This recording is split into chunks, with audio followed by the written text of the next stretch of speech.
帮我加油好吗？可以请你帮我填问卷吗？在路上遇到陌生人这样说，你可能都会下意识想要装死逃走，因为这些看似无伤大雅的要求，背后可能是无止境的强迫推销。今天就让我们一起来聊聊强迫推销吧。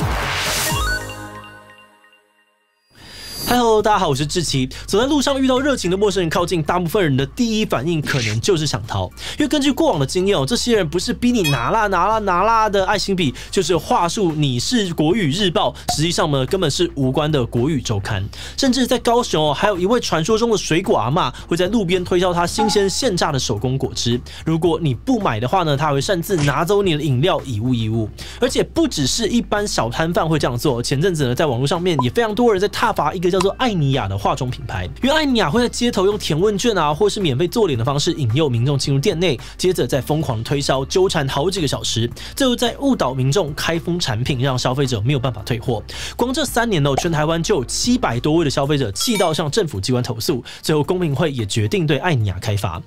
为什么台湾的强迫推销会那么猖狂？这样真的会有人买单吗？今天就让我们一起来讨论看看吧。不过在开讨论之前，按照惯例，先让我们进一段真心不强迫的工商服务时间。向往半导体产业的梦幻福利与弹性多元的企业文化吗？全球类比 IC 半导体龙头德州仪器欢迎软硬实力兼具的 T 型人才加入。就算你是社会新鲜人，德州仪器也会提供完整的培训计划，不管是要深耕技术、向上晋升，或者是跨国交流，在德州仪器都能够找到机会，让你做自己职涯的主人翁。另外，德州仪器也提供超诱人的福利制度，员工已经连续5年拿到最高标20% 的分红奖金，同时呢还提供认股计划，让你可以提拨薪资用折扣价购买公司股票。更重要的是，德州仪器有着鼓励创新、多元包容和高度弹性的企业文化，适合想要一展长才的年轻人。所以有需要的观众，赶快点击资讯栏了解更多的资讯吧。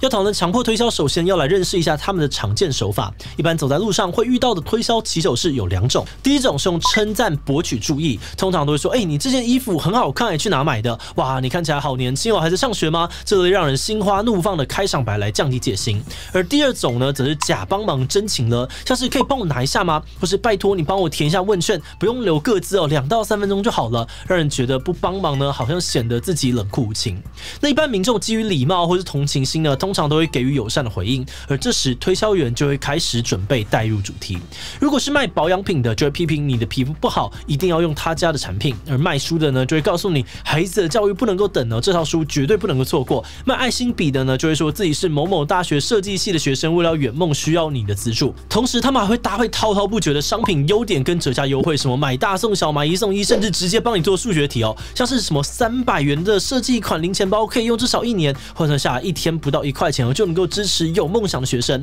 用这种乍听之下很有道理的话术呢，让你来不及思考真实性就被迷惑。不过就算对方再怎么讲的天花乱坠哦，只要不掏钱不就没事吗？很多时候也未必哦，因为一些比较激进的推销员在没有看你掏出钱来之前呢，是不会让你离开的。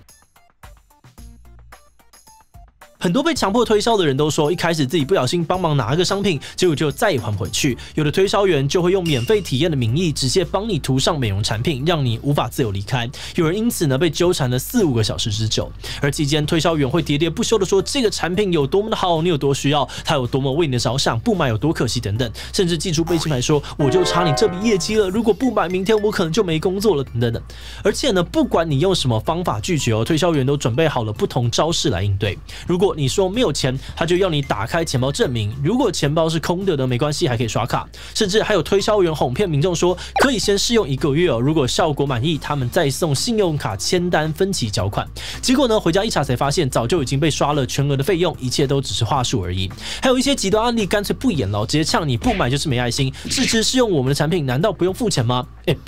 不是你自己拿给我吃的吗？有些人坚持不买哦，不但被彪骂脏话呢，还要鞠躬道歉才能够离开。那因为很多人是第一次遇到这种状况，当下根本没有办法思考，为了要能够安全脱身，甚至是单纯为了不想要浪费时间，只好拿出钱来买单。而回家之后才发现买了超过能力负担的东西，或者商品根本就没有推销员说的那么好，这么优惠等等。不要以为这是少数哦，光是2019年全台类似的消费纠纷涉及到的金额就超过了3000万，而其中有一起案例例呢，消费者就陆续被推销了150万的美容疗程，真的非常惊人。而这些强迫推销那么夸张，难道法律都拿他们没有办法吗？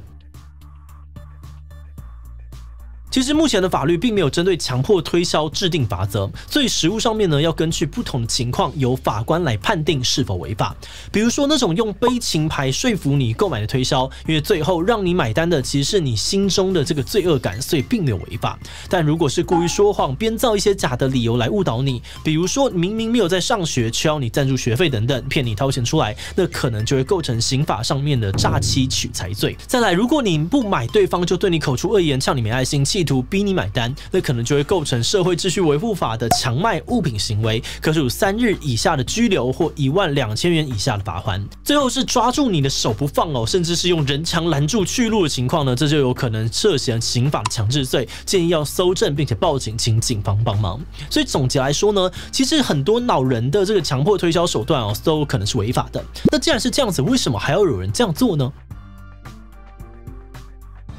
根据我们看到的资料，会进入街头推销的人呢，大部分都是年轻族群，因为这个工作的门槛低，年轻人的社会经验也比较不足，容易被高额的分润机制给打动。有新闻就提到，卖一支将近200元的爱心笔，推销员可以抽50元，一天只要卖超过20支，收入就可以破1000元，薪水呢还可以1周领1次，对暑期打工的学生来说，真的很有吸引力。而另外一方面，也有化妆品员工分享，虽然在外面风吹日晒拉客人，每天工作10个小时以上，但月薪可以超过6万元。在赚钱之余呢，还能够训练应变能力跟口才。如果被客人拒绝呢，就当磨练自己，吃苦当吃补。不过这些冒着违法风险的销售员呢，薪水乍看很高哦，但对比公司的高额获利，其实也只是廉价劳工而已。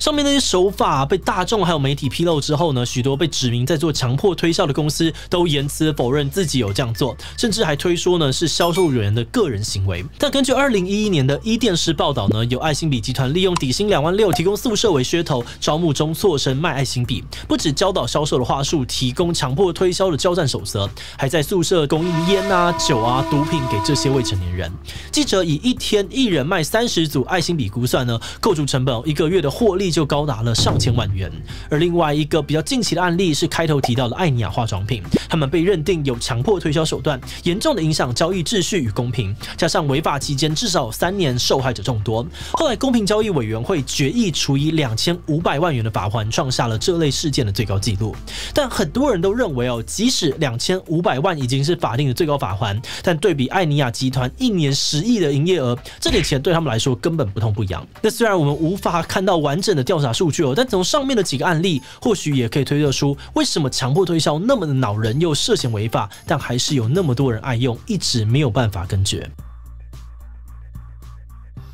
在进入观点以前，我们要先特别感谢志祺77的所有会员哦，因为有了大家的支持跟赞助，我们才能够跟大家一起研究各式各样的问题。如果你愿意支持我们走得更远哦，欢迎点击资讯栏的这个链接加入我们的会员，或者也可以用超级感谢小额支持我们。那话说回来，我们在做这一集的时候呢，看了很多的资料，也理解说不是所有的街头推销或是访问买卖都是违法的，有很多推销员啊或者业务是真心诚实的在为客人提供服务，不能一竿子打翻一船人。不过对于一般大众来说，这种在街头上面的强迫推销实在是太常见，也太令人厌恶，连带的影响到了大家对于推销员的观感。在相关的新闻啊，还有讨论区下面呢，很多人都会出来分享自己的血汗史，显示出这个问题真的是许多台湾人心中痛。而且很多的受害者呢，都是涉世未深的大学生，或是单纯的老人家。我们认为这种故意利用别人的单纯还有善意来谋取自己的好处的手段呢，就是强迫推销最让人厌恶的原因。但如果遇到强迫推销，我们可以怎么做呢？这里也提供一些我们找到的方法，可以给大家参考。